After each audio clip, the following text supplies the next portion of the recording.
Tonight on Police 10-7, a suspected thief attack me, push me off my bike, start smashing me, and then tell me he did. bears his outrage to disbelieving cops. This guy smacked me in the penis. Just talk to me. Yeah. Is my girlfriend here? Yeah. And raped. They raped her? Guns, drugs and sex collide in a dead-end street. Yeah. And so were you in trouble in the house, were you? There's been a lot of trouble in that house, yes. Are you going to be straight up and f***ing say what happened? And a repeat offender claims he is the victim. I didn't do anything. She stabbed me, boss. Using what? A screwdriver. Viewers respond to a call from members of the public who have apprehended a suspected thief trying to make a getaway on a push bike. Came out to get into the car. Somebody's trying to smash the back rear window on the right-hand side because my computer bag and everything was foolishly left it there. Come and talk with me, mate. What's going on? Basically, I was riding down here, just riding around on my bike. I'm waiting for mates, and then the next minute I'm riding on the road and these dudes attack me, push me off my bike, start smashing me, and then tell me he did. Yeah. Just talk to me. Just talk to me. What's been going on? Tom protests his innocence and claims he's received damage to a delicate part of his anatomy. But police are more interested in his public behaviour than his private parts. Why do you think these guys have jumped all over you? I mean, why do they suspect you of doing something bad? I don't know. I always ride my fit the bike around description, here, but I exactly. don't break into vehicles. The story gets weaker as Tom's claim to be waiting for a friend comes under scrutiny. So you've just been texting him, have you? Saying what? That you're going to meet him here? Yeah, because people always come to me down here. You got those texts on your phone? Can you show me them, or are you lying to me? This phone doesn't have a sent items. It's too old. It sounds a bit odd. Is he in your phone book? No, I don't have him under there. I know his number off by heart. No, well, that doesn't sound like you're telling me the truth. Oh, You just told me that you're texting him. I know all my mates' numbers off by heart, but yeah, I'll show you. So every time you Maybe want to under text, listen to me. He's got Every three time you want to text them, you have to put the whole number in. Yeah, this is his You number. don't say them in your phone book. Does that sound a bit odd to you? I know it does. And with his story falling apart, Tom offers to bear everything. I'll pull my pants down for you. No, don't pull them down. Yeah, that's fine. You had any history with the police before? Yeah. Before? Yeah, Stealing cars? No. Like, Breaking into cars? no, possession of drugs and stuff. Yep. But a background check is his final undoing when it confirms what Tama already suspects. Those theft X car comms, how old are they? They're all either last year or this year, over. So you got a few charges for stealing stuff out of cars. What can you tell me about that? Yeah, that was ages ago. No, it was last year. Yeah, That's not ages ago. yeah, I was driving, and I was in town, and I did take something from a car, but Yep. You got two charges. Okay, that's one. What's the second one about? second one that would have been.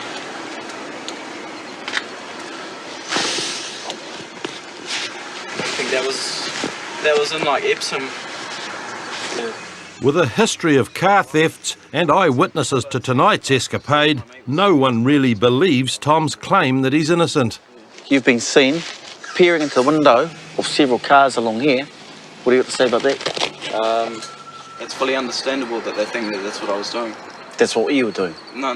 They're not saying that they think that you were doing it. You were physically looking into windows of cars. What's that about? I don't know. I don't even know whether I was. You curious or? Well, I'm pretty sure I know exactly what you're doing. You're looking into cars to see if there's any good stuff in the back that you can rip off. That's about as simple as you get. Well, am I getting arrested for that dude's window? I swear to God it was not me. You can arrest me, I swear. Well, you've been looking into the windows of these cars, eh? No, I haven't been. Eh? I've been riding him. He didn't have a broken my bike, eh? Is that your bike? Yeah.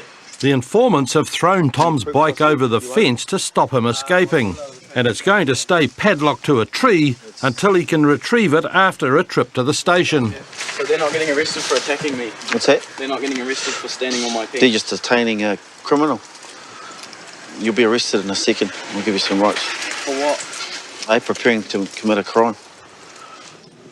So you got your lawyer's number in your phone, but all your mates you No, got yeah, in your phone. just some of my mates, like, I just won't save their number because I've known them for so many years that I just know their number off by heart. And this is a new SIM card, I just never got around to putting their number on. You got the answers for everything, eh? Yeah. And back at the station, Tom also has an answer for an ID that police find in his bag. I don't even know what that is, eh? Oh, it's for What's that? Came in the bag. what do you mean it came in the bag? How'd that happen? It's not my bag, yeah. Whose bag is it? It's a mate's. I got it, I grabbed it. I got it ages ago and then got it. Earring.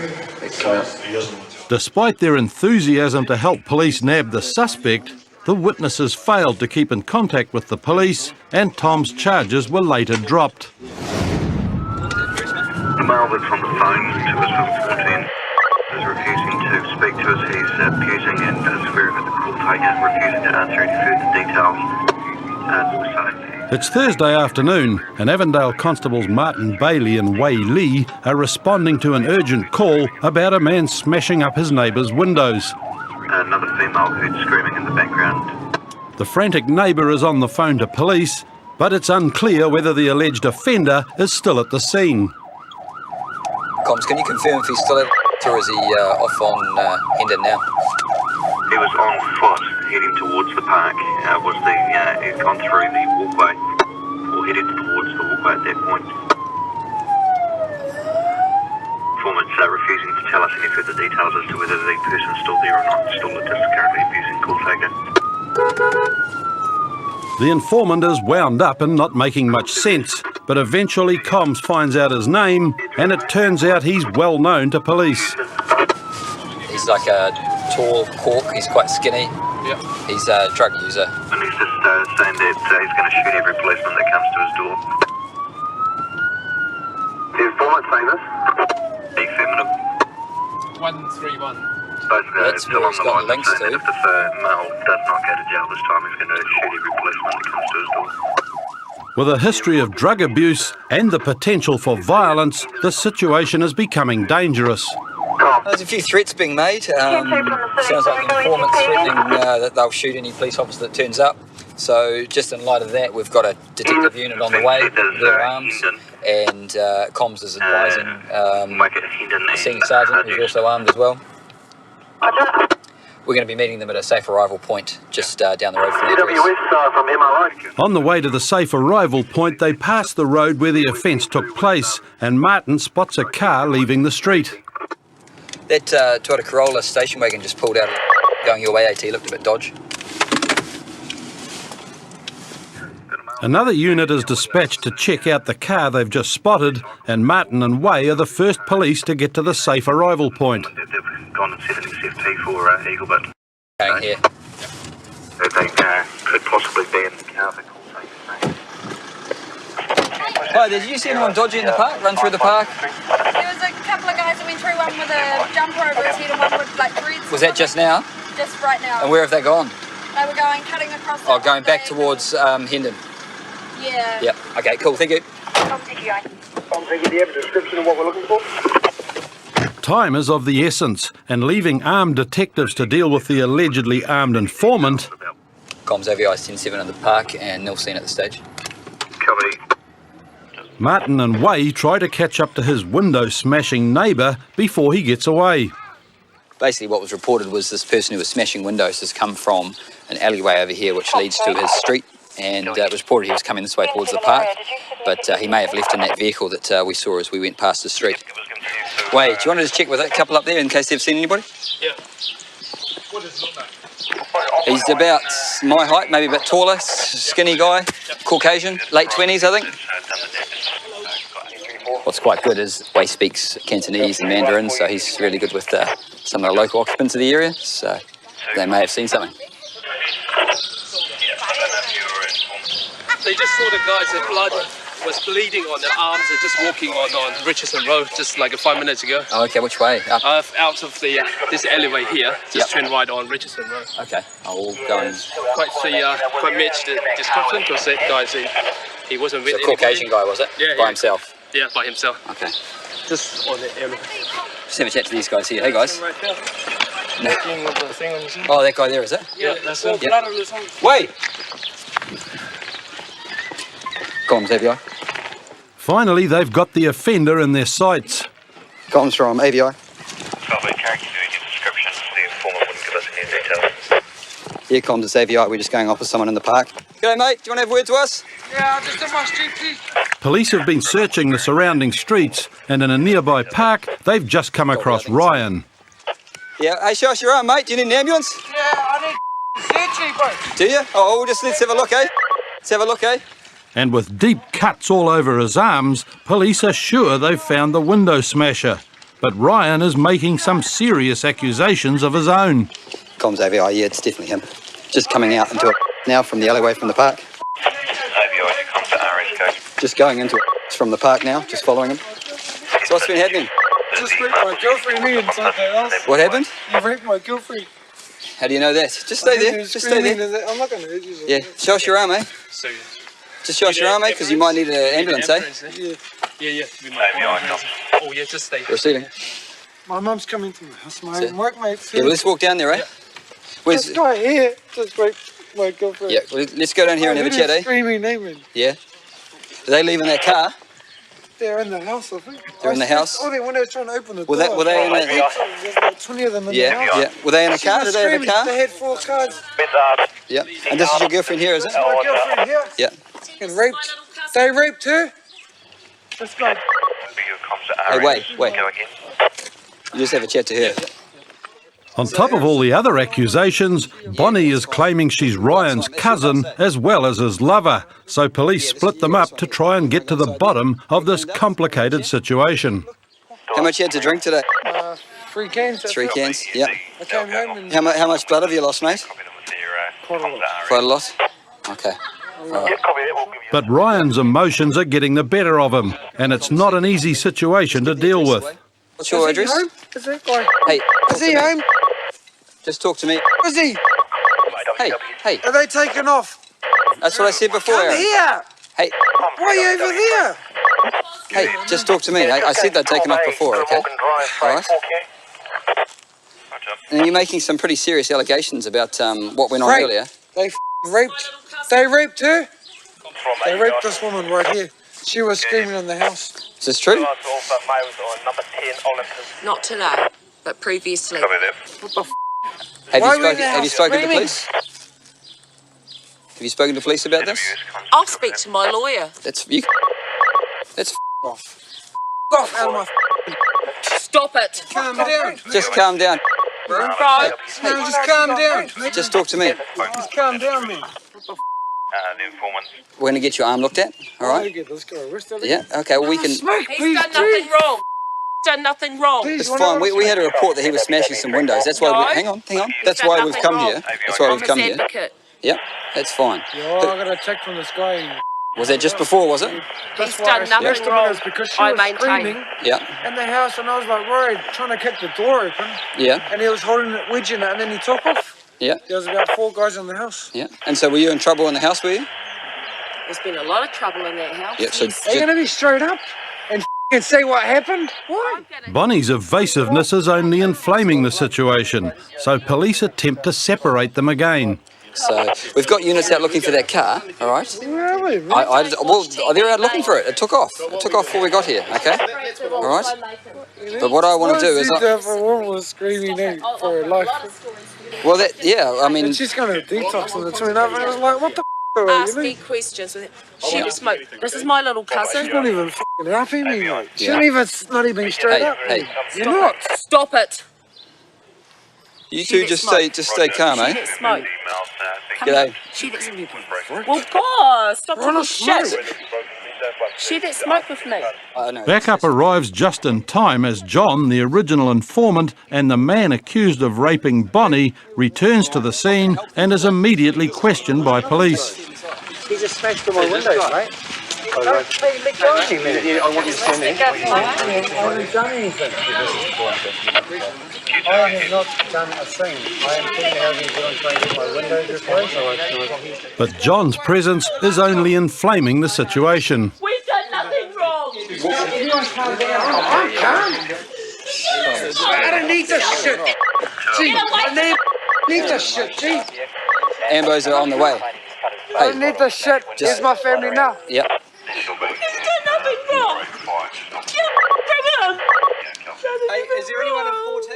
And with so many accusations and emotions running high, police decide to sort everything out back at the station, where the investigation continued into the night.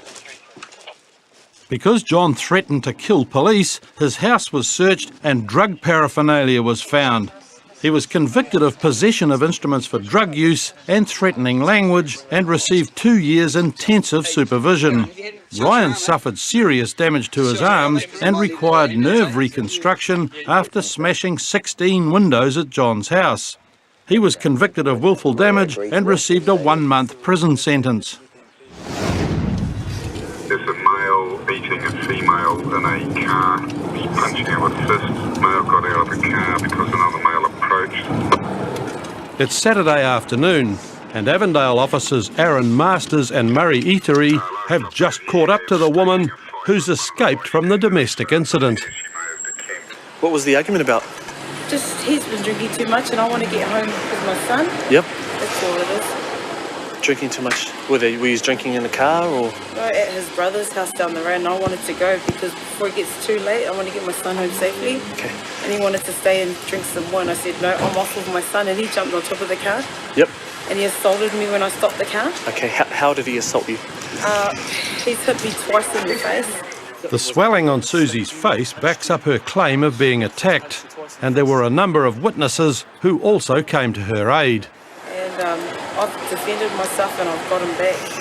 So how did you manage to get away? The whole neighbourhood came out with baseball bats. Yep. Yeah, that's the only way. So what, so he just got out of the car and? Yep. He got out of the car to grab his stuff and everyone was telling him to leave me alone. Yep. An update from comms interrupts the interview. Neighbours have called police after spotting Rory trying to get away. He's running, so we're going to try and get a hold of him. Once we've done that, then we'll come back and have a chat with you. It's all right? Delta got an offender on foot in Kingsland, 2nd Avenue. He's decamping through property, so... But in the short time it takes police to arrive on the scene, another unit has already managed to chase Rory down and handcuff him. I didn't assault anyone, boss. I wasn't assaulted. Yeah, no, I think your girlfriend would say otherwise. I just finished speaking to her. Oh, no. Okay, and I've seen injuries on the side of her face as well. Over his back. Was he too? It's me, boss. It's my injury. Yeah. Okay. It's not her. I never assaulted her. Just put your face towards the ground then. So I'll have a look at your injuries. Not me, boss. Why's your head bleeding, mate? Oh, she stabbed me, boss. I didn't. She stabbed you? Yep. Using what? Look down this way. Look this way. A screwdriver, boss. I didn't do anything. Why were you running then? Yeah, what are you running for? Well, you'll be detained for questioning, all right? While Rory tries to come up with the reason he ran, Constable Chris Tupou reads him his rights, and police discover there's a long history to this relationship. Come on, I've been under protection order already for the same argument. Who's the applicant of the protection order? My lady, but this is my... Okay, so you're not allowed to go near, is that right? This is my living president, boss. She's come to me, boss. I didn't assault her. All right, have you been drinking at all today? Yep, I had probably about 4 or 5 beers, boss. Okay, so an argument took place, is that right? Yes, that's right. Yep, and then what have you done after that? I need you to be honest with me. Yep, all right? And I've told my lady, come on, babe, let's stay here. She's got defensive, and she's held up. Why was she defensive? I'm not too sure, because I've asked her that, mate, if we can stay here and just finish our stuff and go home nicely, so there's no fighting, that's all. Just start. But there has been fighting, and there's evidence of it on both Rory and Susie. But Rory still claims he can't remember hitting her. Okay. So when did the actual assault take place? Okay, I'm talking about what you did to her. I haven't assaulted her, boss. Okay, she's got injuries on the side of her face. Okay? Injuries? She's got injuries on the side of her face. Okay? I haven't assaulted her, boss. You didn't hit her at all? No. Okay, so there's... I'm not too sure, boss. Appeared out of nowhere, is that what you're saying? Some neighbours and stuff who came out. Okay, well, in relation to those neighbours, okay, they saw you throwing punches, right? They saw you assaulting. Punches? Yep. No. So you're telling me you threw no punches at all? No, I didn't throw no punches, boss. Okay. Ambulance officers arrive at the scene and give Rory the all clear. Back at Central, Aaron learns that Susie has had a protection order against Rory for 7 years, and he was arrested for the same offence the previous week.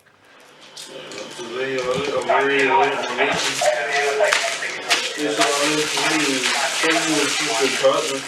learnt your lesson because you really did smack her, didn't you? That's why you've learnt your lesson. Okay. You told me it was self-defense, but it wasn't really. It's self-defense, bro. What lesson have you learnt then if it's self-defense? The lesson, I learnt my lesson last week. Okay, the lesson you learnt last week would have been the same thing that happened tonight. Okay. Man, bro. She attacked me, bro.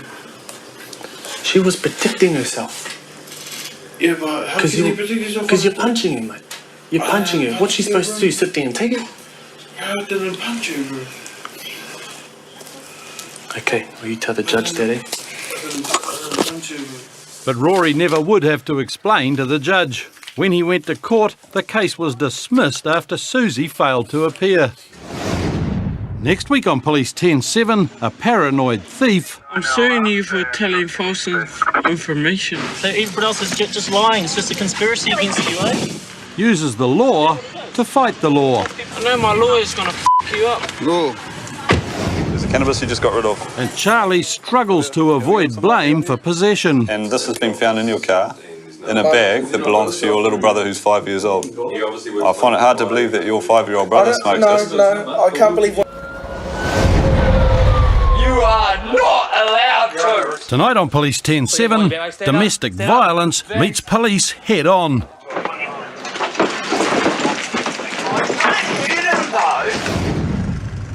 Evening. And a routine stop on the streets of Auckland Unfortunately for you, you're going to be coming with us. lifts the lid on a stash of drugs. Bedroom. He's currently trying to get in. Ken, he's been breaking items, any sort of weapons or anything like that? No negative, no weapons.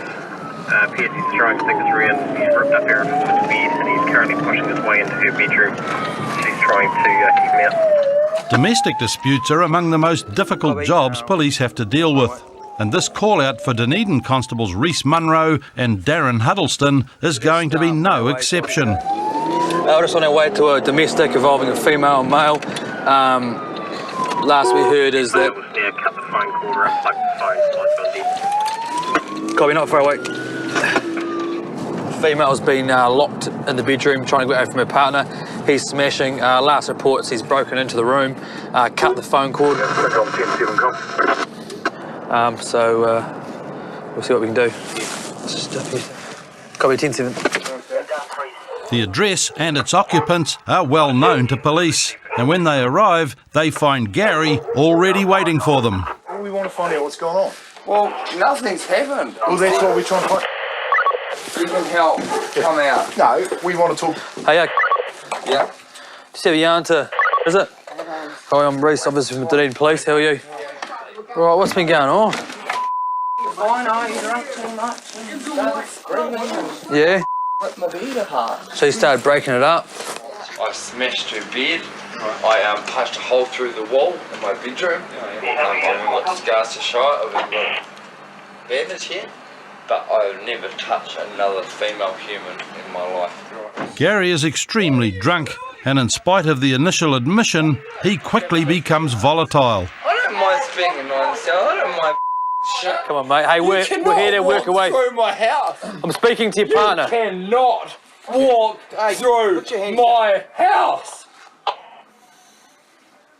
You are not allowed to. Put your hands behind your back, mate. Stand up. Stand up. Thanks. I'm Q132.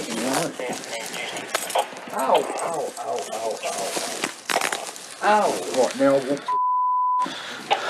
He's under arrest for intimidating behaviour, okay? Thanks. Thanks. Oh. Sit down. Oh well. Don't be so violent. Stay down, aren't you? Why are you so violent? Why don't you sit down? When the verbal taunts don't work, Gary decides to use his head.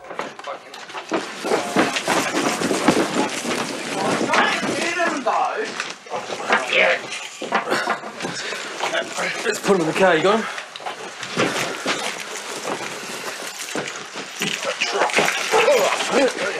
Ow!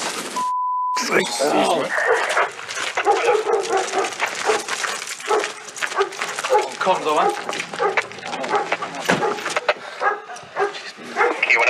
That's a disgusting.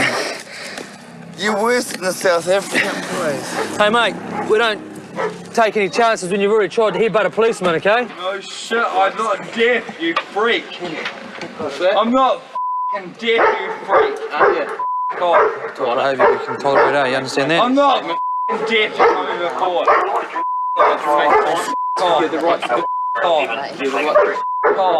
You guys think you're so cool. You know how this happened? Just come, grab a seat. This happened through a f***ing roast beef meal. And you guys are f***ing wasting my money, your own money, and let's go to f***ing court. We will be doing that. Don't worry about that. F*** off, you f***ing idiot. Shut the door, I'm cold. We'll do all that at the station. Pardon? We'll do all this shit at the station. Just when it seems like Gary has calmed down, he makes another bad call. You're not going to kick him? Yeah, I am.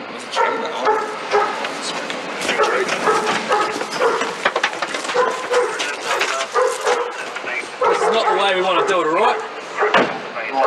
So far, Gary's made all this as hard as possible, and he's not about to make it any easier.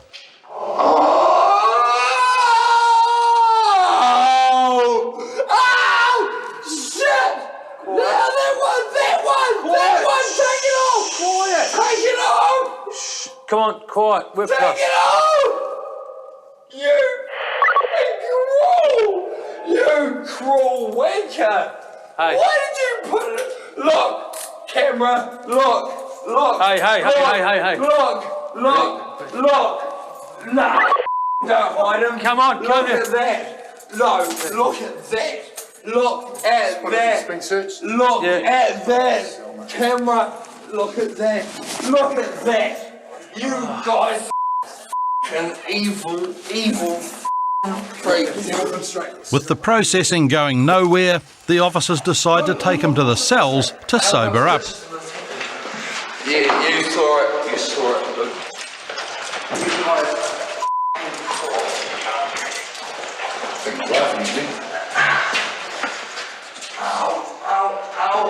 Ow. Look at that. You are losing, you What they call you? Eyes? Nose? It wasn't too bad to deal with at first until he got a bit excited about it all and eventually placed in handcuffs and eventually took a headbutt.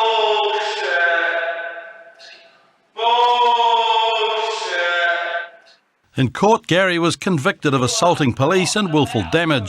He was sentenced to 10 months supervision and was required to attend an assessment for substance abuse and counselling.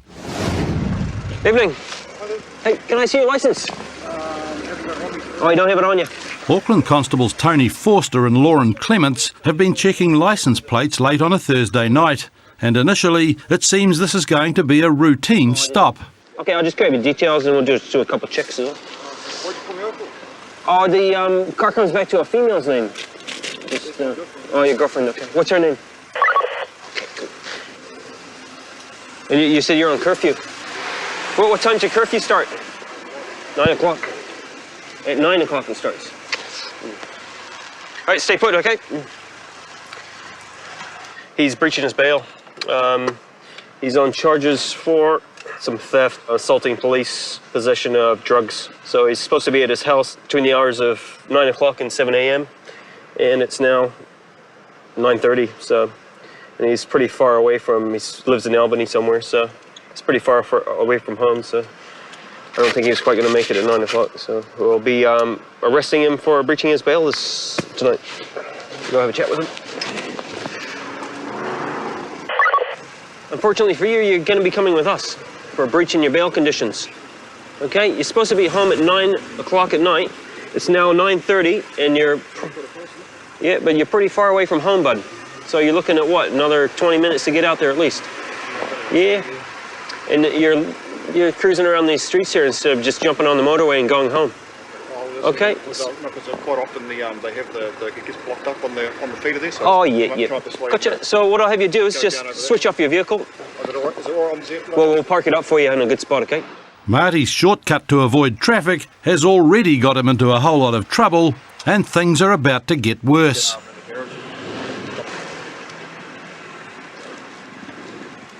Well, you got it tucked in there, that's for sure.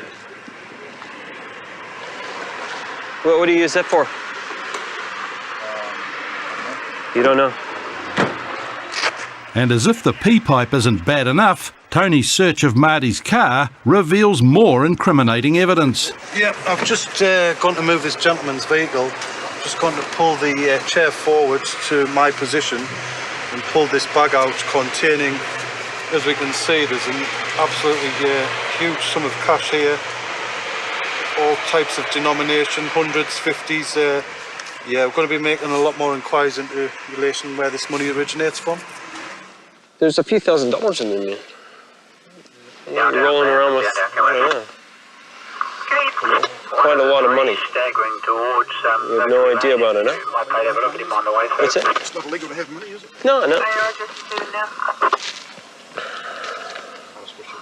Yeah. What are you doing for work? Sickness. Well, the strange thing is that you'd have so much money, but you'd be on the sickness benefit, you know? Because, well, they don't pay out that much, do they? But the big wad of cash isn't the only suspicious item in Marty's car. Tony's also found several Coke cans with hidden containers inside. If we look carefully down the sides, you can see white. It looks like white tablets, but it's actually quite solid. Again, a lot of investigation is going to have to be done into these items and see what they actually are. It's quite possible that these items were full and now that they're emptied, and that could be why this person has quite a significant amount of money on them. With the evidence mounting, Marty's taken back to Auckland Central, where Lauren investigates the cans further. They really do weigh this pretty much the same as a real can of soda, but they're just have screw-off tops, and they can put whatever they want inside of there. Or they could probably hide money or the drugs or whatnot in there. And it just feels like a normal can of soda. It even sounds like it if you were to shake it out. With no direct link between the money and the drugs, police will hand the cash over to the IRD as evidence of benefit and tax fraud. So we just have to send them through the watch house with that cash. We don't have enough to seize it as an exhibit, because there's nothing to link it with drugs. Until Tony finds a meth point bag amongst the money. You can see very small faint residue, very small white dots in between the bag that was in the notes. Makes it most interesting. Yeah, I'll go have a chat with Salts about that. But otherwise, we'll have to send them through and get the RED to come and check it out. In court, Marty was convicted and discharged for possession of a P-pipe. The charge of breaching his curfew was noted on his file, and a charge of receiving was also dismissed. The final tally of the cash was $7,500, but the IRD took no action, and it was all returned to Marty the next day. It's a Wednesday morning, and Constables Brendan Young and Natalie Brown are in Mount Wellington when they're called to investigate a report of an intoxicated woman on the side of the road. Comms NY2, we're off with the woman now.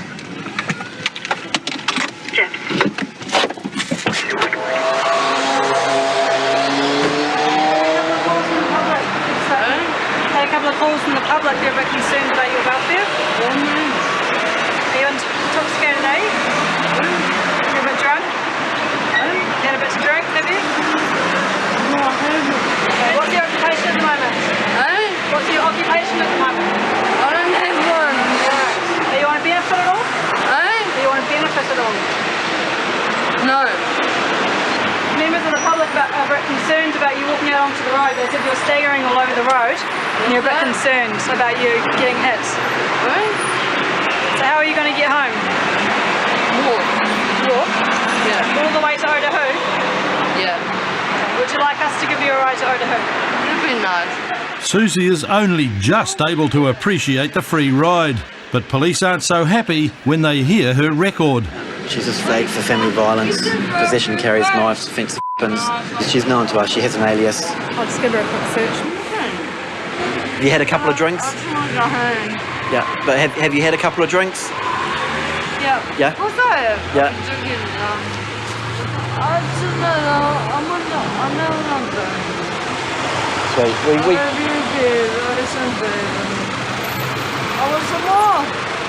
What we have to do is my partner's going to give you a bit of a search. My partner's going to give you a bit of a search. My partner's going to give you a bit of a search. You're not getting into my car until I know what's on you. Alright, well, I'm asking to search you. Okay, well, either we take you home or we arrest you. I'm okay, I can walk home. No, you're not okay. So we can take you home or we can arrest you. Either way, I'm going to be searching you. Okay, so can I have your jacket and your bag, please? I've done nothing. Okay, I'm searching you. Alright. Do you want to just open up your bag? What are all these spray cans for? What are all these for? What do you use the paint for? What do you use the paint for? Pictures, spray them. Are you a painter? Yeah. Yeah? You're not sniffing them, are you? You're not sniffing them, are you? No. Natalie's search reveals no weapons, and though it's obvious that Susie's been huffing, the best thing they can do for her is to get her home. Thank you. Thank you for the ride. Another happy customer, delivered home safely. She's quite grateful that we brought her home. Yeah, at least she's home safe. Who was mobile in a vehicle now packed up and the address has pointed a firearm at the informant out the window of the car. Officers Daniel Steele and Brian Huggins are in the area and immediately respond to the urgent call-out.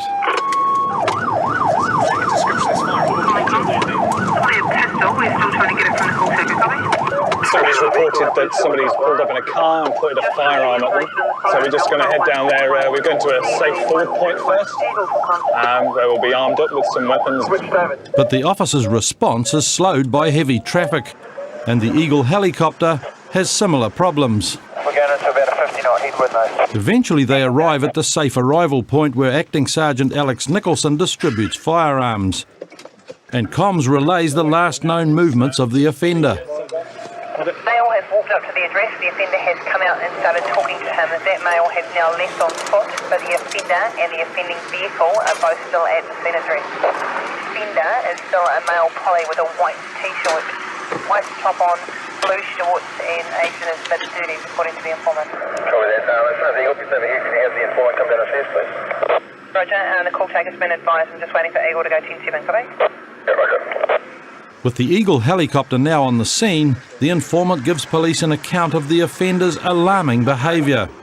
Getting up Don Barkel, he was not paying attention, he was busy talking like this. Was he looking at the passenger in the front, so like they were having an argument or something, and he veered across the road, then realised and swerved back. Right. And he was doing probably 40 of that up the hill.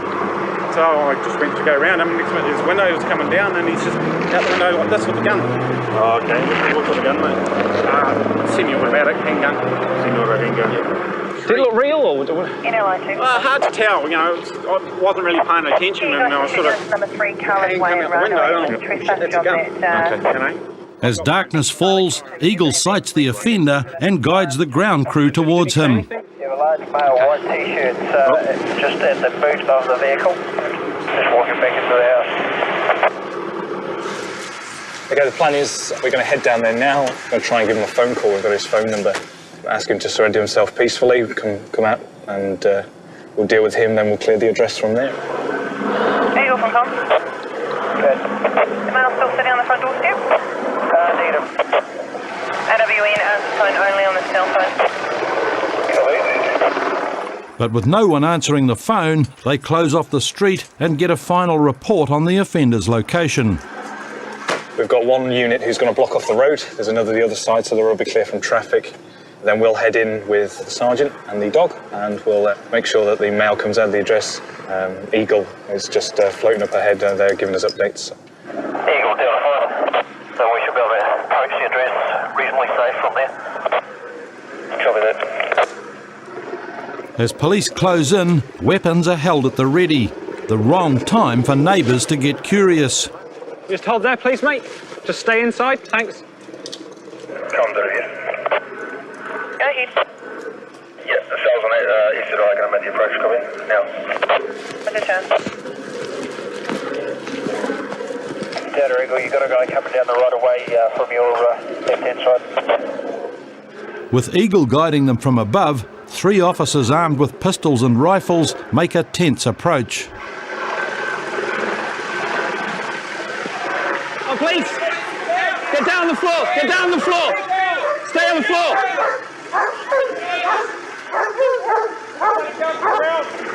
On your stone, mate! Stay there!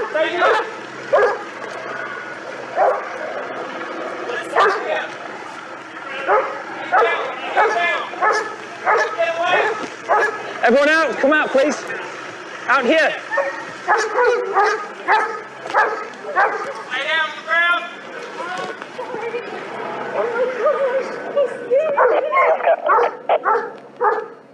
Go ahead. Cops Eagle Round, on 89 EK, first toll road. I'll be looking at a K9, so I'll let you know when I go off there.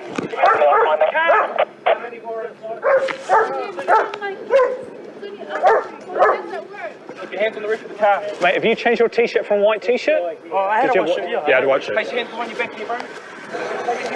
Comes SLA2. Go ahead.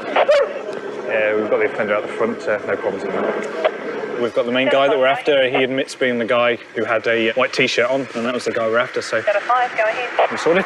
With Wyatt detained, officers search the house for the weapon, and although the occupants deny its existence, they eventually find it hidden in a cuckoo clock. And back at the station, the weapon is found to be a toy. But being stupid with it could have been a fatal mistake for Wyatt. As you can see, it's very realistic. If I saw somebody point that at me and they threatened to shoot me with it, I think I'd shoot them first. So he's very lucky he didn't have it at the time we pulled him up. Wyatt was charged with presenting an object that looks like a firearm. But when it finally went to court, the charge was dismissed. What are you up to? What's your name? Next week on Police 10-7, What's your name? A drunk struggles with the basics. What's your name? What's your name? When cameras catch bandits in the act, the chase is on. Get on the ground! Ray's dodgy story. This old dude, he reckons he went to hit the brake but hit the gas. Was no match for an inconvenient truth. The number plate itself comes back as a stolen plate. Yeah, typical shit. And police pull out all the stops after a terrifying armed ordeal. Tonight on Police 10-7, Invercargill Police investigate a serious accident. The vehicle's finally come to a stop here, one wheel in the gravel. The young girl has continued to be projected forward and she has ended up lying down on the side of the road over here. When Lower Hutt police arrest a suspected burglar, they end up with an unusual pair of passengers. Come on, you pups. And in Dunedin, a drunk student can't remember his own name or where he lives. So the cells are home and we're going to take you home. We need an address. And then our father came and said that the police was here. I was in the shower and I heard like a car skidding noise, and then the police car alarm was very loud. And I asked my wife, "You heard any noise or not? The police car very loud." Oh, she said she don't know.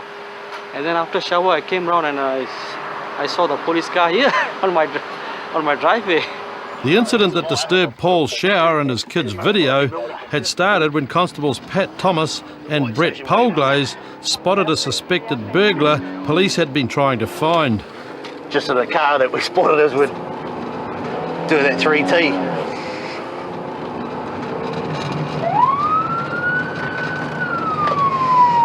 There he is, mate. Yeah, it went left.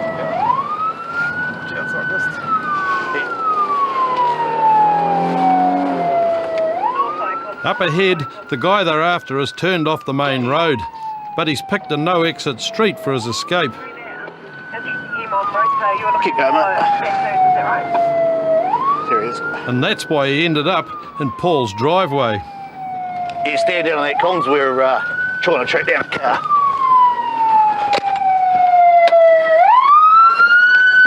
Hello, sir. Can I see your licence, please? Oh, I don't have one. You don't have one?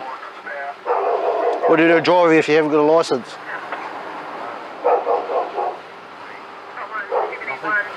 Nothing. Whose car is it, sir? Have you been caught driving without your licence before? You have. So are you a forbidden driver? You're forbidden? Okay, you're not disqualified or anything like that? Yes, I am disqualified. You're disqualified. What were you disqualified for? Can you just watch him, mate? All right. I'll jump out the car. Yeah, no, you're right. You're right sitting there for now. I just get me offside while I do a few checks on your licence, okay? The driver's situation's getting more serious. If he's still disqualified, police will be able to impound his car. Cobbs North T. QP, please. The QP confirms that Mark shouldn't be driving. All right, you're under arrest for driving while disqualified, okay? You're not obliged to say anything you do say may be given in evidence. You have the right to consult and instruct the law without delay and in private, and you also have the right to refrain from making a statement. Okay, can you just step out of the car, turn around and face the car, put your hands behind your back. No, negative. Now, have you got anything on you that you shouldn't have, mate?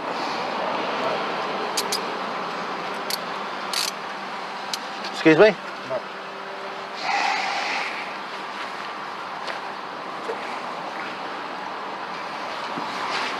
No needles or syringes or anything like that? Now, you know the car gets impounded for 28 days? Right, just go down that way. What are we going to do with your dogs? Somebody. Just come over this way. Yeah, now that we've actually got him arrested and safe in the car, we're just going to wait for the boss. The sergeant is coming up and he can decide on what we're going to do with the car, which is getting impounded anyway. So we'll see that. I'm sure it's going to be searched subsequent to arrest. So we'll see. That's his call when he gets here. Sergeant Grant Ferguson arrives a few minutes later. He's tried to lose us. He's come down here to do a runner from us, to get away from us. And they decide that the car can't be searched without a search warrant. Can we have a tow truck, please? This only leaves the problem of Mark's dogs to deal with, and they can't be left behind. Pat Thomas has ridden with a lot of strange passengers during his career, but Sally and Tom have never been in the back of a patrol car.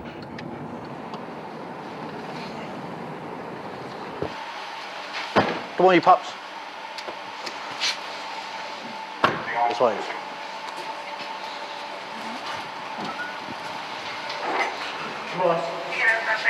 We'll just pick you up from the other side.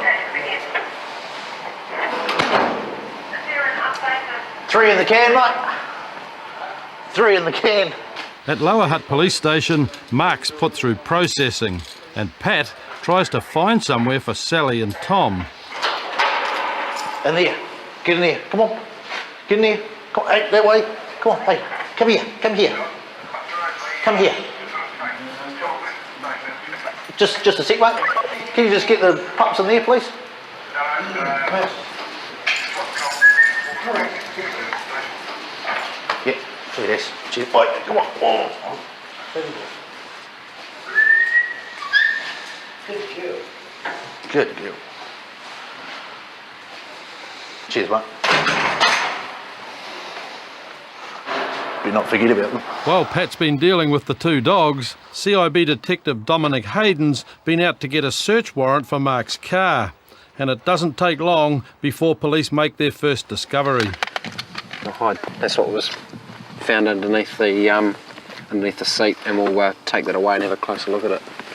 Inside the station, a search of the pouch turns up a number of empty point bags that are usually used for packaging methamphetamine. 8 balls. But the only drugs police find are a couple of cannabis tinnies. So it's your standard $20 or $25 tinny, whatever you buy it from. A search of a rucksack that also came from the car reveals a number of utensils used for smoking methamphetamine. It's a standard glass tube used to smoke methamphetamine. It's a drug that Dominic Hayden's seen a lot more of lately. The Hutt Valley in the last, I suppose it'll be 12 to 18 months, has really seen an upsurge in the use of methamphetamine and P. Yeah, even offenders who I've dealt with in regard to methamphetamine have said that they wish they'd never got onto it. Dealt with a guy last week, he's probably lost about 20 kgs or so over the last 6 months, and he said it's really screwed up his brain. It's just a horrible stuff. I hate it with a passion. Yeah. As well as the drug paraphernalia, the search of the rucksack uncovers a couple of items that raise police suspicions. Palm pilot. Just a brand new car kit box. But the overall result wasn't quite what Dominic had hoped for. Yes, it was a little bit disappointing with what we found, considering what the potential was going to be. Found upwards of about 10 point bags, but they were all empty. There may have been a little bit of residue in a couple of them. But in regard to all the other property, it's pretty suspect of why you've got items from cars and that all stacked up in a bag. So we'll certainly be looking into him in a lot more depth. When Dominic confronted Mark about the contents of the rucksack, Mark had no idea where it all came from. While executing the search warrant, we found the bag in the back with the property in it as well. The discipline and the sewing, but that's fine. Can you vouch for where that stuff's come from, or is that all yours, or is it stuff? Yeah, that stuff was already in the car. I don't know whose bag. A lot of people go through their car. I borrow their car. A lot of people just use it because. Oh, we'll go on. We'll talk about it. Yeah, no worries. Okay, so I'll go and sort that out. At court, Mark was found guilty of driving while disqualified, possession of utensils and possession of cannabis, and he was sentenced to 9 months in prison. It's early evening just north of Invercargill when Constables Richard Lindsay and Stephen Malloy are called to a traffic accident.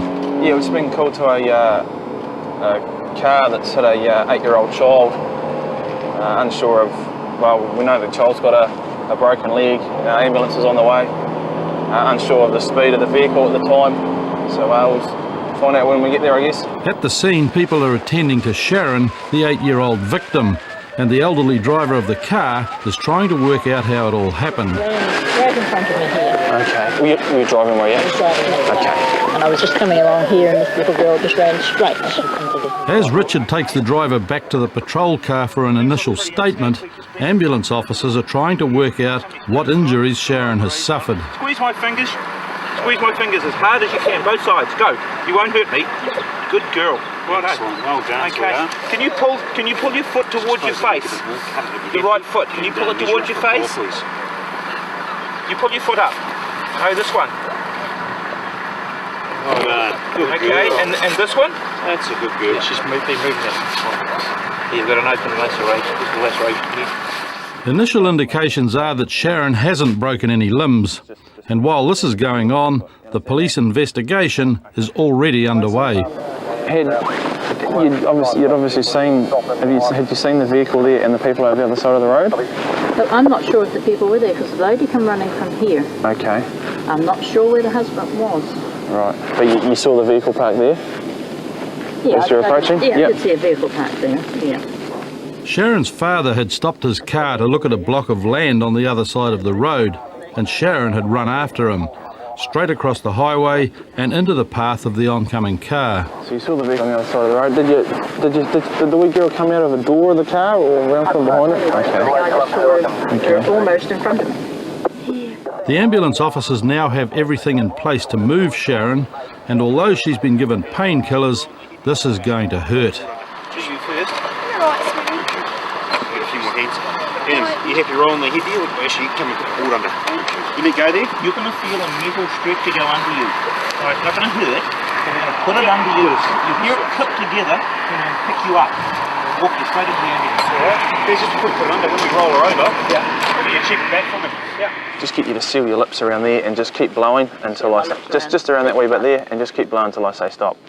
That's it, keep going, that's the one. That's what we want to see. Lovely. With the driver passing the compulsory breath test and Sharon on her way to hospital, police have already built up a good picture of what happened immediately after the girl was hit by the car. So she's come all the way down here. The vehicle's been braking the whole time while walking down here. Road conditions have been damp. The vehicle's finally come to a stop here, one wheel in the gravel. The young girl has continued to be projected forward, and she has ended up lying down on the side of the road over here. So as you can see, it's quite a distance, approximately about 18 metres. Within a matter of hours, Serious Crash Unit investigator Ken Patterson is on the scene. And although Ken will take a few photographs tonight, a full investigation will have to wait until morning. But there's good news at the hospital. Just uplifted the young girl's property from the hospital, which we need for the investigation, and also just been informed that the wee girl has no broken bones, it's a cut to her leg and some minor injuries, so that's really good to hear. Got that. We can start from the fog line and work your way in. The next day, Ken Patterson was out mapping the scene of the accident with Constable Andy Fraser. Got that. What we're doing here is we're forensically mapping the crash scene. Constable Fraser's the prism holder, and we're just marking the position of the Toyota Land Cruiser as it was on the night when the crash happened. We're just taking a series of electronic shots, and this will convert into a forensic map and scale plan of the area, and it's just a series of shots which is recorded in this machine here. Back at the police lockup, officers have marked all the places on the car that made contact with the young girl. Number one here is a portion of the bumper where the thigh or the knee area has struck. Number two, we've got some impression from likely to be clothing. Number three is the indentation area where the upper portion of the body, probably about the hip area, has hit. Number four, it's quite a deep impression. Looks like someone's attacked it with a ball pen hammer. That's likely to be an elbow or a shoulder. Number five, we have a strand of hair from the young lass, which has been placed on the vehicle and is held there. Number six, we've got a smear as she started to come off the vehicle. She's moved over to the left-hand side. Number seven, that's also a mud smear as she's been leaving the vehicle. We believe that to be from her gumboot. So we know she's been on the bonnet for a time, and then as the car's been braking, she's been thrown forward and has tumbled to her final position. Sharon was let out of hospital a few days later, and the crash investigation showed that the driver was not at fault. Although the speed limit for the road was 100 kilometres an hour, the car had been travelling at only 66 kilometres an hour just before the accident, and had slowed to 52 by the time it hit Sharon. Probably is quite important.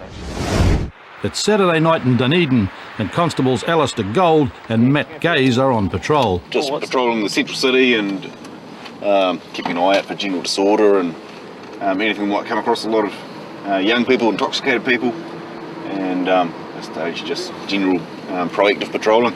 It's not long before a report comes in of a heavily intoxicated student. Got a 1K male who's fallen asleep in the toilet cubicle. It's upstairs above Whitcomb. Yeah, can we all go and have a look? The 1K call sign means that someone is unconscious from drink or drugs. Go flush them out, all right. This is confirmed when Matt and Alistair arrive at the internet cafe, and the manager takes them to the toilet, where they find a young guy passed out on the floor. You want us to do something with him? Oi! Wake up, mate. Yeah, he looks well stuck. But I think he is having a very nice sleep. It doesn't look that nice to me, but... Alright, he hasn't come from your cafe though? Yeah, he's not one of our customers. The officers decide to bring in the paddy wagon. We might bring the TP truck because he's not coming in. He's actually occupying our toilet. Yep, but we'll have to go back to the station. If you want to do that, I'll get him downstairs. Sure? Yeah, I'll just... Alright, he's not coming in the car. I'm just going to grab up. Yeah, that's a good idea. No, that's fine, mate. We'll take him away for you. While Alistair gets the truck, Matt's left with the hard job of getting the guy back on his feet. Alright, come on, Phil. There you go. Alright, let's go. You what? Wish you could. Wish you could? Yeah, very good. You what? Give us a break, man. Give you a break? Yeah. Alright, go with us, mate. Can you stand up? Really can. Can you stand up? Alright, do that for us, eh? Around. Oh. Yeah, one of the walls. Yep, and the one. And straight ahead. Left turn. Hook. You alright? Yeah, brilliant. Alright. Keep stepping down there. Lean on that wall, eh?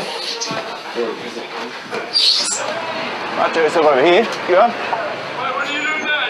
The young man's legs seem to be in working order, but his ability to speak is clearly impaired. Where do you live, bud? Ellington, man. Where? Ellington, man. You what? Ellington, man. Where do you live? We're going to hop in the truck and we're going to take you home. Alright? You can live here, man. What's that? I'm seriously working, man. Seriously. Hey, Goldie.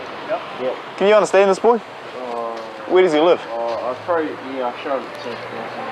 Where do you live, mate? Hey, where? Hey, like I said, if you can't tell us where you live, you're going to have to go in the cells, and we don't want that. And I bet you'd rather go home. Yeah, I really think. You what? Quickly, time's ticking down, mate. So the cells are home, and we're going to take you home. We need an address. Can I see his address? Nah, right, that's it. What's your phone number at home, mate? What's your phone number? Give us on your wallet. Let's have a look at your name. If you got time there, but seriously, it's not a plan there. I'm seriously too long. Do you know your home phone? Do you know your phone number at home? 321, it's all Nah, okay. You haven't got a wallet? This guy's going to get a nice ride. With no wallet and no identification, the officers have no choice but to take him back to the station. No, they're on the floor. Okay, hop out, I'll get them for you, mate. Yeah, I've had a lot to think this time, man. Yeah, a lot to think. Alright. Okay. Hold on to the door there. Hold on to that. At the station, Senior Sergeant Steve Aitken discovers that this mystery man is a very long way from home, 362 kilometres away. What city are we in? In Teamwork. We're in Christchurch. Yeah. What do you do in Christchurch? I'm an engineer. An engineer in the army? Well, I'd like to be. You'd like to be in the army? Oh, seriously. But you're not in the army now? Yes, there are certain precautions about it. And you live in Christchurch? I do. And you went out drinking in Christchurch tonight? Yes. Okay, so you're at the Christchurch police station, that's what you think? Not exactly. Not exactly? Yes, between there and the police station. Between Christchurch and the police station? Yes, I believe. In which city? In Christchurch. Okay, would it come as a big surprise to you if I told you you were in Dunedin? No. No, it wouldn't? No, it would not. So you went out drinking where? In Christchurch? Yes. And it doesn't surprise you that you've ended up in Dunedin? No. That's good. How's that? Because you're in Dunedin. In no shape to head back to Christchurch, this long-distance drinker is given a bed for the night.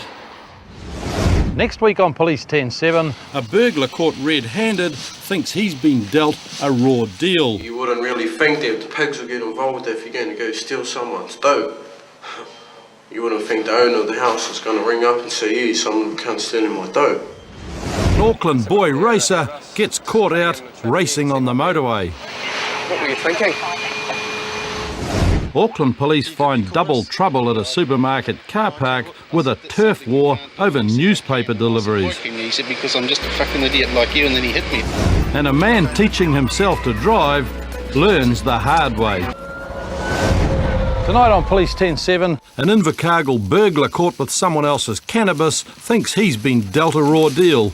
You wouldn't think the owner of the house was going to ring up and say, "Hey, someone can't steal my dough."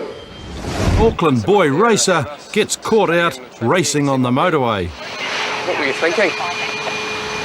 Auckland police find double trouble at a supermarket car park with a turf war over newspaper deliveries. Why came he said, because I'm just a fucking idiot like you, and then he hit me. And a man teaching himself to drive learns the hard way how not to do it. The pinball was his mate says that he comes here every night to practice driving. The early hours of a drizzly morning, and Avondale constables Mike Honan and Charles Schuster are on patrol in Blockhouse Bay. You get up to Freetown Blockhouse Bay, car park there, informant says the boss has just punched him in the face. The rear of the loading dock to Freetown, quick. Go TJ. At the scene of the alleged assault, they find a couple of guys sorting newspapers and an angry man called Jack. That's okay. You called us? Yeah, I called you, yeah. Oh, okay, what's actually happened? I came into, I've had 2 days off, right, I had an operation. And I came back, and that's Aaron there with the beanie on. Oh, the black beanie? The black beanie, yeah. Yeah. He's the contractor that's got the Herald run here. You know, I've got a run. I came in and picked up my papers. Now, because of the few days off, I wanted to know what changes there were, updates. He came over here to get them, and I thought, oh, there's not going to be that many anyway, so I'll go because I've got to take my wife to work at 6 o'clock. Anyway, I went, and he rang me when I was just down the road, and he was abusive on the phone, so I said, look, Aaron, if that's your attitude, I'll bring the papers back, you can do the run yourself. So when I brought them back, he said, fine, do that. And when I parked here, he slid the side door open. I opened my front door. I had 60, 70 odd papers on the front seat. He threw them out on the ground down there, and he pushed me, and I said, don't push me. I said, that's something you can't do. And he said, I can. And I said, why can you? He said, because I'm just a fucking idiot like you. And then he hit me over. Now, it's not all right, just a brush on this side of the face. See any good spot? Oh, okay. Right there. Yeah, all right. Okay. So once he did that, I said, no, you've overstepped the mark. You've gone too far. You can't do that. With Jack adamant that he's been hit, Mike Honan checks the story of Aaron, the alleged assailant. With you, Aaron? Just before we go any further, I just got to caution you at this stage. Okay, you're not obliged to say anything, but anything you do say may be taken down and given in evidence. Okay, at this stage, we basically just want to find out what's going on. So, tell us what's happened. Oh, not a lot really. He's just got a bit. What's the word? Oh, he's just got a bit. Didn't want to do any of his stops and starts or changes. He's been away a couple of days, so and I just sort of told him to come back and I can do their own fucking run or something, and I just threw the papers at his foot and called him a useless bastard, and that's pretty much it. Okay, did you hit him at all? Gave him sort of a bit of a push, and that's about it. Okay. Did you swing a punch at him? Not that I know of. Okay. He said that you opened the door and grabbed the papers out of the car. And then gave him swung a punch and got him in the side of the eye. Papers in my hands, I just threw them on the ground. Okay. The differences in the two stories will make it difficult for Mike to prove a charge of assault, but somehow he has to resolve this situation, and Jack, the victim, isn't about to let the matter drop. What did you want out of this? As far as, did you want to make a complaint? Or? Yeah, too right I do. He hit me. He assaulted me. There is no way that I should be assaulted by anybody when I come out here to do a job, especially for this guy. Why should I come out here and be assaulted by him? Okay. But after Jack had talked to Charles Schuster for a while, he began to calm down, and Aaron was beginning to realise that he had got out of hand. I think he realised that. I think it's just a whole lot of other stuff he's, like with work and his short staff. He's under pressure. Yeah, and he just lost it a little bit there for a second. But he wants to know if he can just apologise for it. And I said it's up to you, really. I mean, it'd so be... long as you guys bring him over here, because I'd... Oh, I'll go over there. I came to see you first, Yeah. see if that was okay by you, and I'll bring him over here, and you know, we'll stay here. I mean, he's pretty sorry about the whole thing. He said it shouldn't have happened, and he's not that type of person. So I don't believe he is either. No. But still, neither is the guy that pulls the trigger and kills somebody after he's done it. Okay, all right. You know, you people know that. Yeah. Shall I? Are you happy for me to go? Yeah. Get him? Okay. All right. It was the breakthrough Mike had been hoping for, and a short time later, everything had been resolved by a simple apology. But a few hours later, Mike and Charles are back in the car park, dealing with a very strange piece of driving. Comms AVI. Yeah, one vehicle into a tree in the car park at Foodtown. What are you doing? Take your seatbelt off. Take your seatbelt off. Get up. Inside the car, the stunned driver is sitting listening to music. Are you the only driver? Are you the only person in the car? Oh, yeah. Just you by yourself? Okay. Not hurt? What? You're not hurt? Yeah. Okay. Have you got a driver's license? What happened? Turn right so fast. Sorry, you turned... Turn left so fast. Okay. Richard, the driver, isn't too sure how it all happened, but he's only got a learner's license and he shouldn't be out by himself at this time of night. Where's your glasses? What? Your glasses. Glass? You must wear your glasses while you're driving at all times. Oh, sorry. That's your conditions. The lack of glasses is a possible explanation for his crash, but driver error seems more likely. So how did your car end up in the tree? I just want to turn right. Yeah. Suddenly, put your foot on the accelerator. My brake can't work.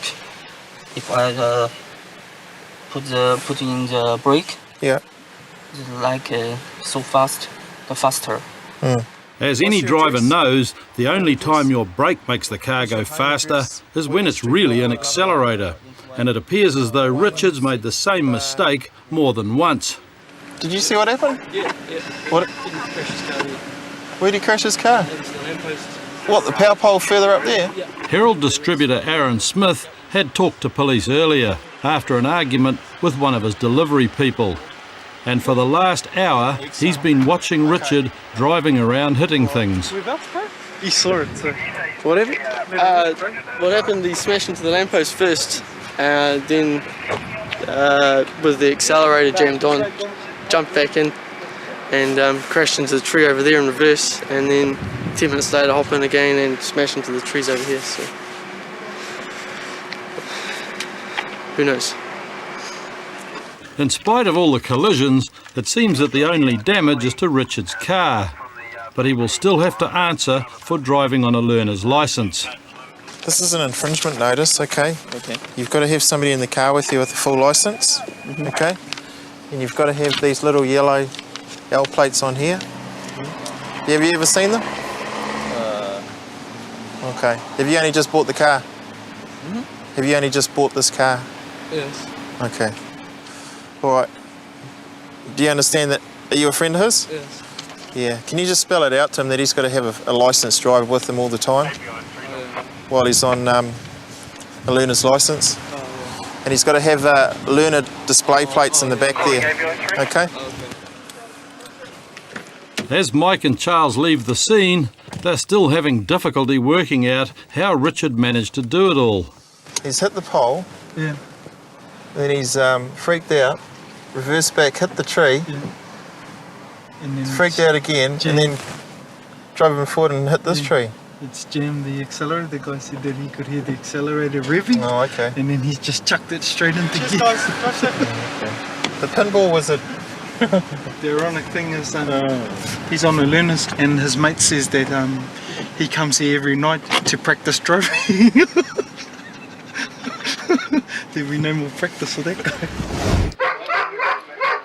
Invercargill Sergeant Wally Kopai and his dog Buddy are on the scent of a very strange case.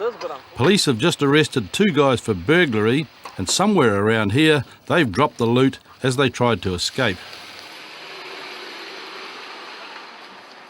It doesn't take Buddy long to track it down, but when Wally opens the bag from the burglary, it turns out to be a bunch of very healthy cannabis plants. Basically, they were coming to get me pot. I'll grow a little bit of pot in my shed to supply myself. You wouldn't really think that the pigs will get involved if you're going to go steal someone's dope. You wouldn't think the owner of the house is going to ring up and say, "Yeah, someone can't steal my dope." But it was Kevin the grower who had called police in, and he was now going to face charges along with the burglars. Okay, this is going to be taken back to the station, exhibited as evidence. One part for the burglary, the other part for the person actually growing the stuff. Although it would mean a conviction for cultivation, the burglars' actions had left Kevin no choice about calling the police. Then we walked down to this house, started scoping it out, knocked on the door on it. Then we walked around the corner, grabbed some tools.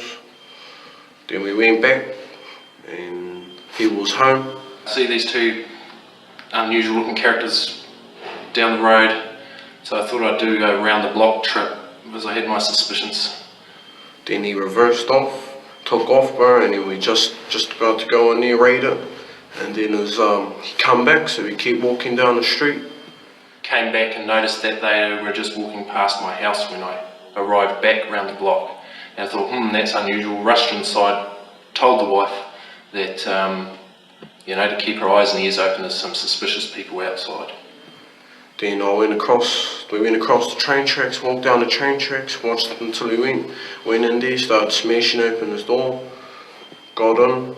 Get back to work, not 5 minutes at work, and I get a phone call from my distraught wife, wanting me to go back because some people were trying to break into our shed. Yeah, I ripped open the wall, ripped down the wall, bro, ripped the hole in there, and me and my dog jumped in, took about a good 8-9 hydros. Luckily there was a patrol car right at the shop, the front of the shop when I ran out, and I told them to go there straight away, and they did, and I proceeded to head home as quickly as possible in my private car. Senior Constable Brett Pay was in the car that was passing Kevin's work. What they've done is jimmied off half the wall of his garage, hacked a hole in his wall, and then just come through here. Follow me. And then help yourselves to the gentleman's cannabis grow. And then decamped with these bongs and pipes and stuff. So one of the young fellas that we've caught for the burglary has posed the question, well, we don't think it's illegal to steal something illegal. So there you go. As Brett Pay knows, burglary is illegal regardless of the target, and everybody involved in this affair is going to be charged. What's the chances of me electrocuting myself? Oh, they didn't turn it off. None now. Oh, good night. Parish one. But for now, the task is to get all the growing equipment back to the station.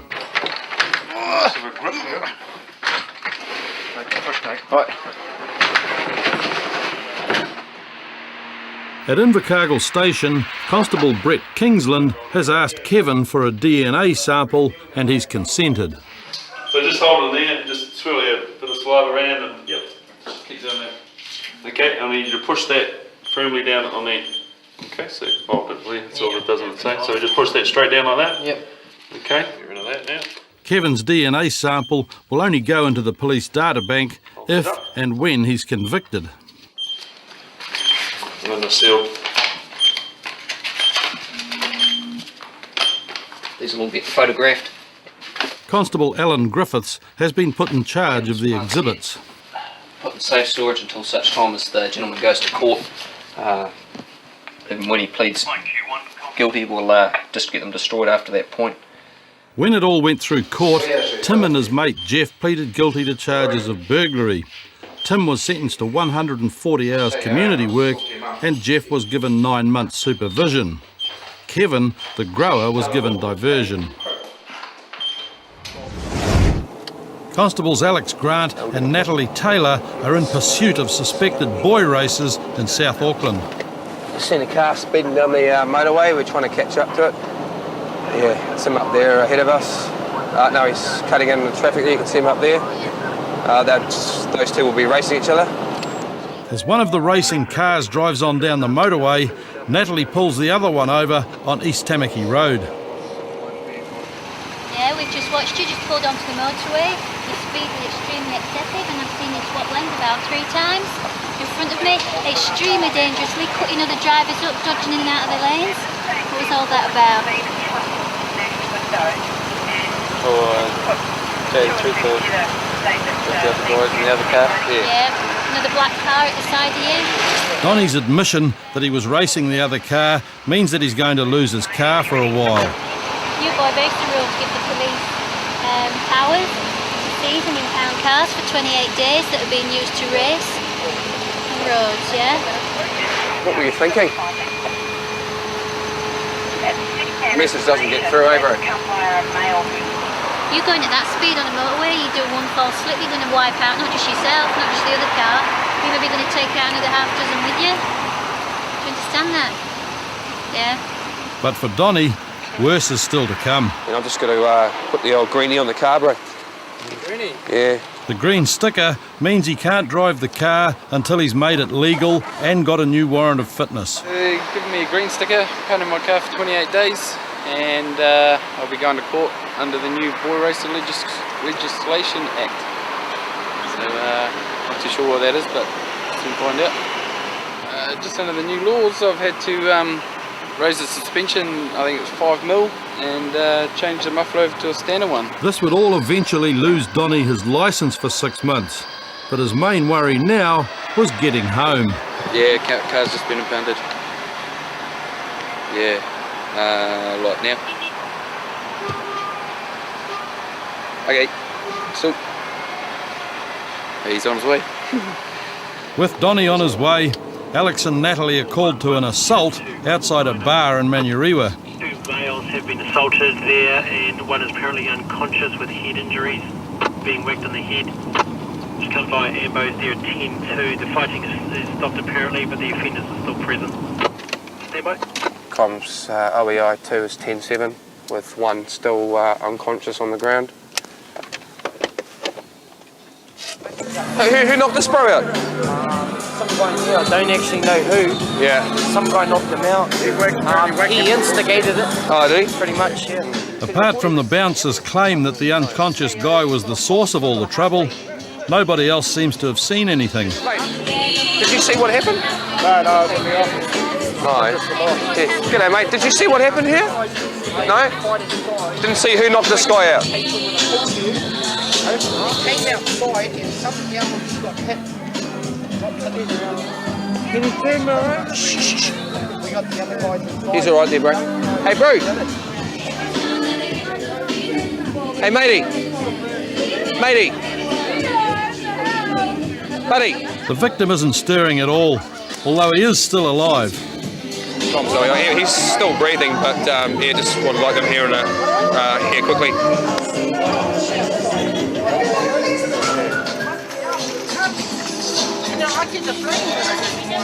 Just as the ambulance officers arrive, the guy suddenly regains consciousness. G'day, mate. How are you? Who punched you? But he's got no recollection of what's happened to him. What's your name? Yeah, what's your name, bro? Hey? These guys want to check you out. Is that okay? These ambulance officers want to check you out, bro. Jump on in, mate. But Frank thinks he can make it by himself, although the rest of his body doesn't agree.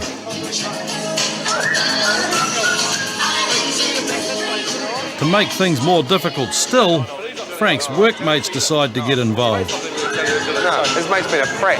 Yeah. His mate's given a guy to... Hey, mate. Bro. Let these guys do this. Back off. Get this guy back on. Back on. Come on, mate. Don't go back in the bar. Don't go back in the bar. Hey, bro, hey. He's saying that he's gone away, get a feed. He's come back and his mate's lying on the ground. On arrival, we've seen a young male who's been KO'd with a wee bit of blood coming from his mouth. And he's obviously been in some sort of altercation. His mate doesn't want to give us any of his details. Security have pretty much seen nothing. Basically, we're going to go to Middlemore Hospital, have a chat to the guy that's been knocked out, grab his details, and we'll make some further inquiries if he wants to make a complaint. We'll leave it at that. Frank suffered a severe concussion, but later admitted that it was him who'd started the fight. No charges were laid in relation to this incident. Next week on Police 10-7... He refuses to walk, he'd like to be dragged. Dunedin Police encounter Barry. Hi, will you stand up now, sir? I'll give you a hand up. I'd rather be dragged. Auckland Police tracking a jailbreaker try to break in to Mount Eden Prison. Trying to cut the fence so we can get our dogs and stuff down there. And a Palmerston North cannabis grower chooses the wrong time to pick up his plants. 10-7, Auckland Police tracking a jailbreaker try to break into Mount Eden Prison. Trying to cut the fence so we can get our dogs and stuff down there. Palmerston North cannabis grower chooses the wrong time to pick up his plants. What's your line on the ground? What's your first name? Dunedin Police round up some drunk umbrella rustlers. No, just put it down. Just put it down. And then they encounter Barry. Hi, will you stand up now, sir? I'll give you a hand up. Got a motorbike fella to stop for me. I can't get close enough to him. He's on a Harley heading down Takanini Straits. He's probably going to the pad if anyone's close. He's still failing to stop and he knows I'm behind him now. Auckland dog handler Constable Kane Cording is in pursuit of a Harley that's failed to stop. The motorcyclist turns into the entranceway of the headquarters of the 45ers and tries to get inside before Kane catches up with him. Don't let him in, and we'll lock you up as well. But Vincent's attempt to outrun the law ends at the gate. You in a hurry? You in a hurry? You knew I was behind you? Yeah, you did. I had my lights and siren on and you gassed it. Well, you might find yourself getting arrested. A check of Vincent's driver's licence reveals that he shouldn't be on the road at this time of night. You need a learner licence? Oh, the stick in front. Driving on a learner licence, riding a motorcycle beyond the CC class and failing to stop for police is going to end up costing Vincent a lot of money. Then why didn't you stop? And when backup arrives, Vincent is issued an infringement notice and some sensible advice. Alright, so every time you get stopped, okay, there are going to be tickets involved until you get that licence. Alright, you know how to pay it? Yeah, mate. Yep, Westpac Trust, I'll get on the back if you can't. Yep. Alright, cool, so slow it down, and if you see blue and red, stop. It's that simple. Alright. Fellow gang members view the proceedings with interest, and to show there's no ill feeling, they offer an invitation to the police. We come in for coffee? Come on. Vincent's finally allowed inside, but the offer of coffee is withdrawn. He's been issued with $1,200 worth of infringement notices for his troubles, breaching his licence conditions, which he'll keep getting issued until he gets his licence sorted out, and either that or he'll get his licence taken off him. And from one man trying to get inside, across town, police have been called to another man trying to get out. We're off to Mount Eden Prison down on Boston Road. We've got a guy that's apparently hanging out the window on the motorway side with a rope, possibly going to jump. Who knows? That's all the information we got at the moment, so we're off there now. By the time Constables Steve Worthy and Craig Andrew arrive at the prison, other units have been called in. Is he still within the prison grounds? at present. The rope has been thrown over the outside prison wall also. If the unit's down on Boston Road, if they come down to the ends down by the motorway, they should be able to see them in the direction where Delta's going. Dog teams are brought in to track any inmates outside the prison walls, and Steve and Craig head to the fugitive's last sighted position. But the Great Escape seems to have run into some problems. In his frantic bid for freedom, Jack's got stuck on a window ledge. As Jack deals with the problems of getting out of Mount Eden prison, the Delta team are having problems getting their dogs close to the scene. The security around here is quite good, so we're trying to cut the fence so we can get our dogs and stuff down there.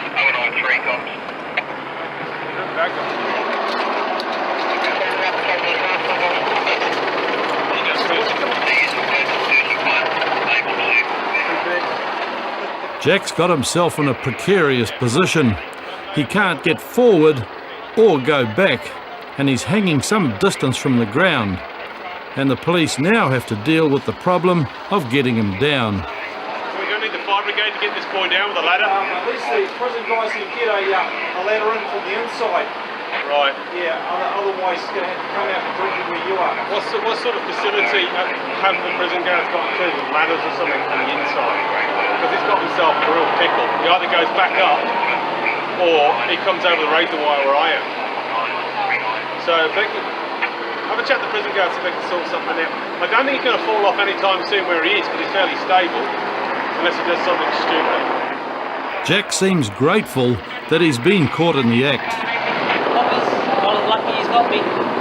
Yeah, Back at ground level, Steve suspects there may be more than one escapee. What we've got at the moment is a shoe up on the top of the ledge where the rope is, and another phone card just down at the bottom of the rope there, which leads us to believe there may have been somebody else that climbed over the rope before this guy.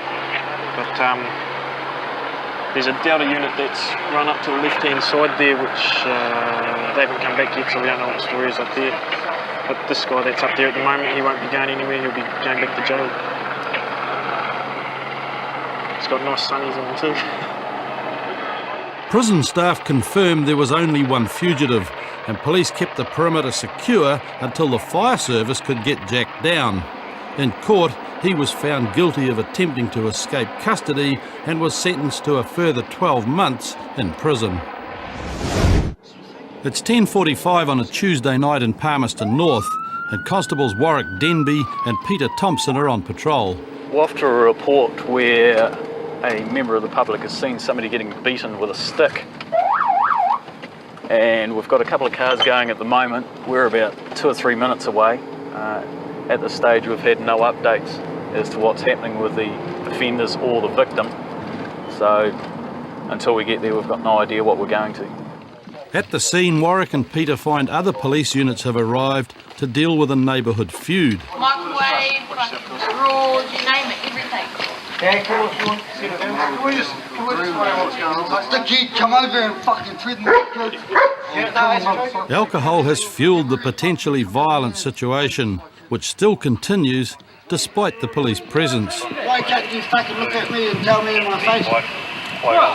Because you talk to here, eh? You're into here shit now. No, fuck off, mate. You know shit, mate. Hey, what's the issue? You know absolutely nothing. You must Something about property.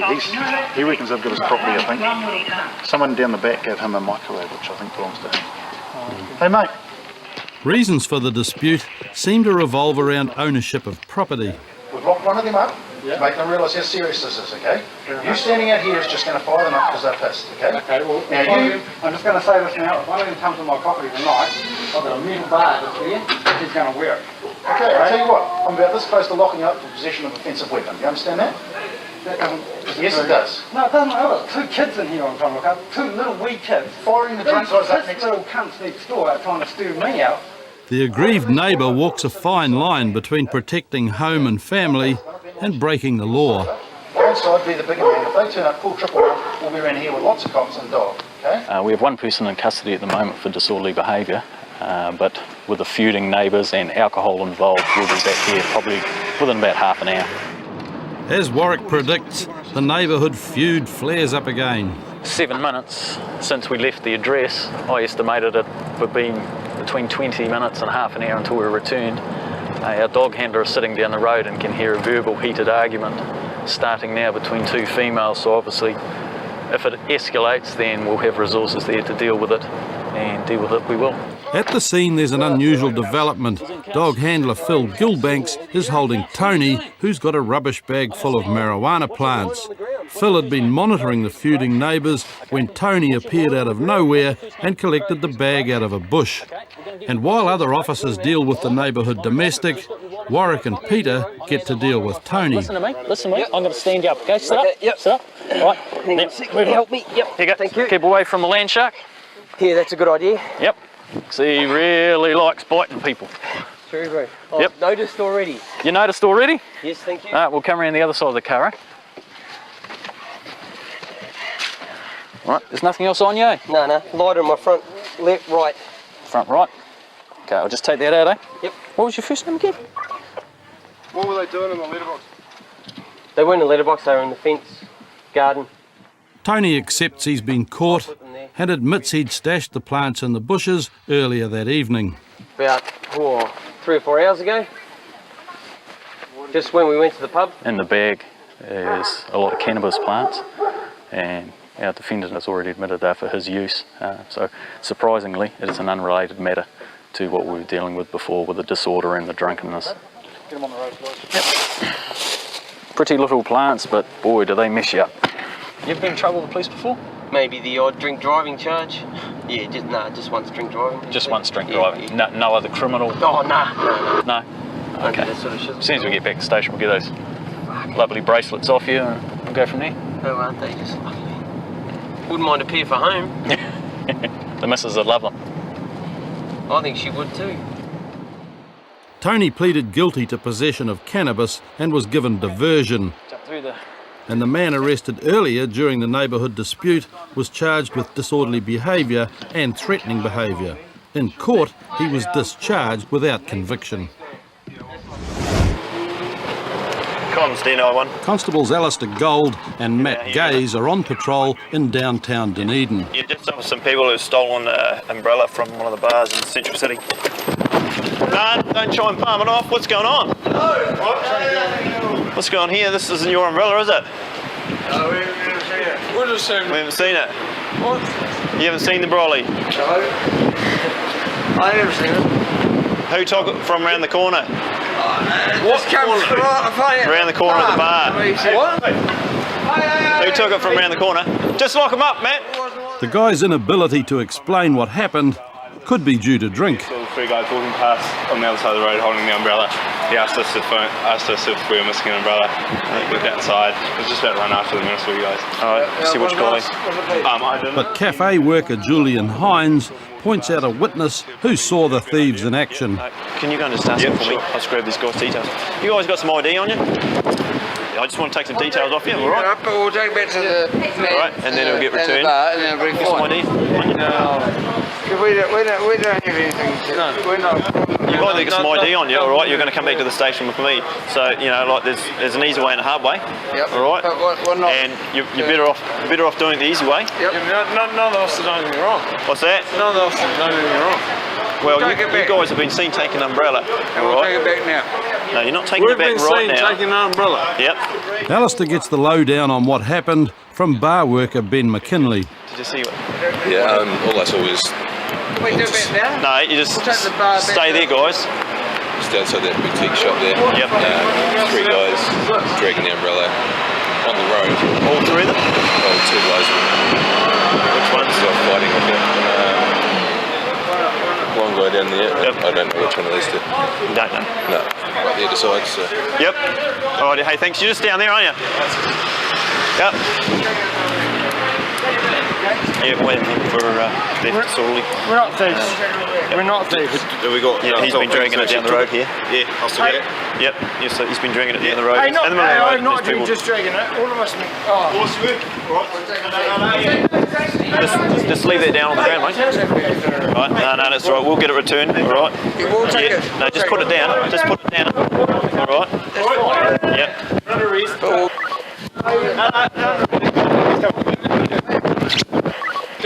Let him go, or should be coming back with us. Don't do anything. Well, I've explained to you, but you're not listening to me. You guys were seen with your friend here dragging the umbrella down the road, all right? But this umbrella is from bar around the corner. Righty. Yeah, I do know the score, mate. All right, so we'll take this back. Thank you. Have a nice night, fellas. Yep. Through the door there. Terry is taken to the station to get the matter sorted out. He was charged with theft and held in the cells overnight. When he appeared in court, he was found guilty and given diversion. Watch out, Steno. I have no discretion. Later that night, Constables Craig Bennett and Alistair Gold receive a call to check on a group of youths who are up to no good.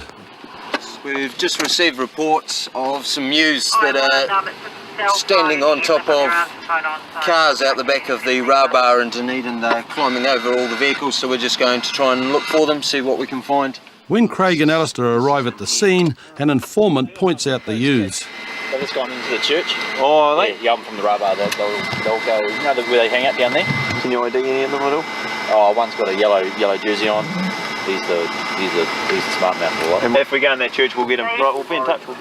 The teens have moved towards nearby church grounds, and when the police arrive, they meet Mark, who's no stranger to them. Mystic, what a surprise.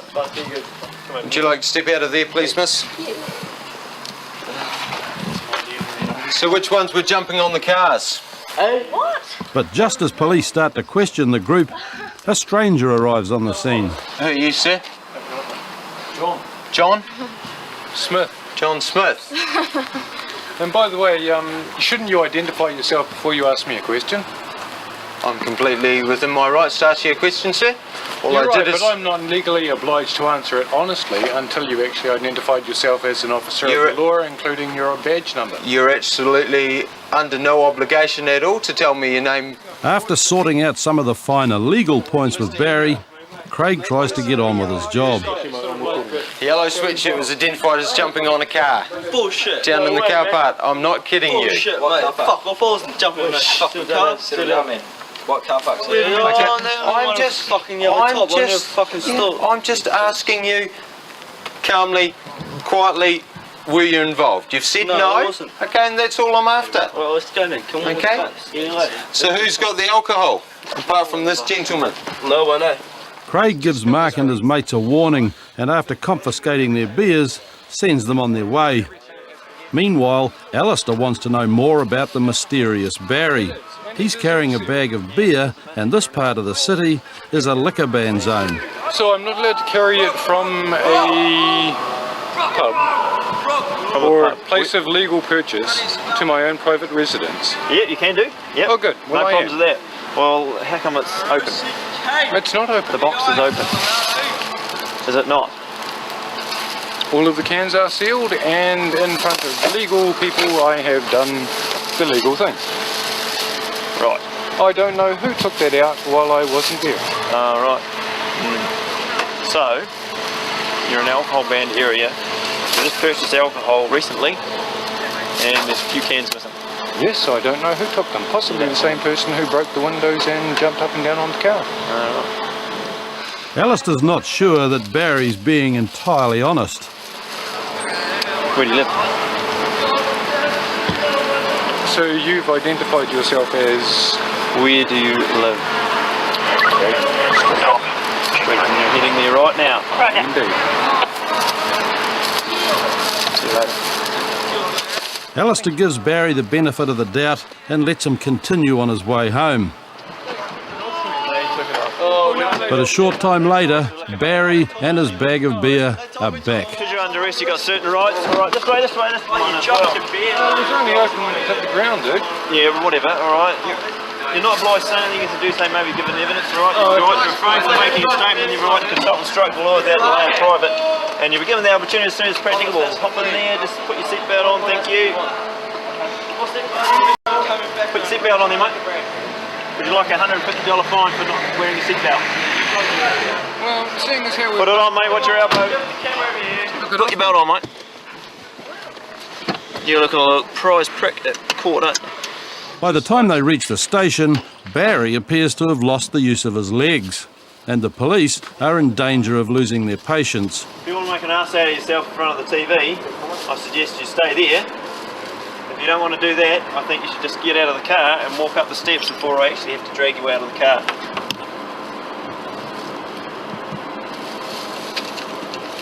Oh, out the car. Come on. Yeah, I don't really care about your glasses, mate. If You are under arrest. Step out of the vehicle, sir. Right, I gotta speak. Hurry up, stand up. Sir, stand up. Come on.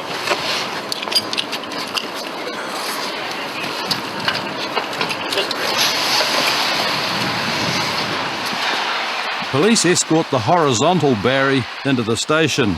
He seems to prefer this method. He refuses to walk, he'd like to be dragged. Alright, will you stand up now, sir?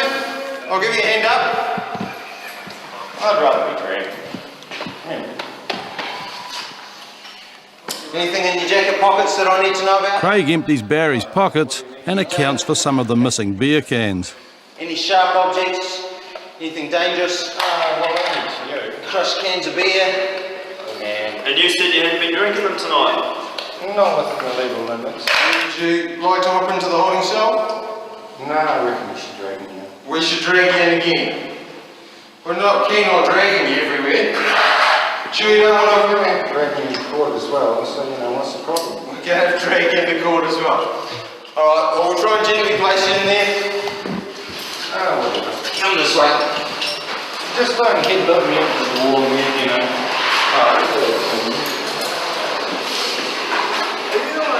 Barry believes that continuing passive resistance is his best legal option. Are you going to get up? No, you're not. Just drag. That's it. That's it. What should we... Ian, can you get his glasses off? And we'll see you later on. Have a good sleep. Barry was charged with breaching the liquor ban and supplying minors. The charge of supplying was later dropped. In court, he was found guilty and ordered to pay a total in fines of $605.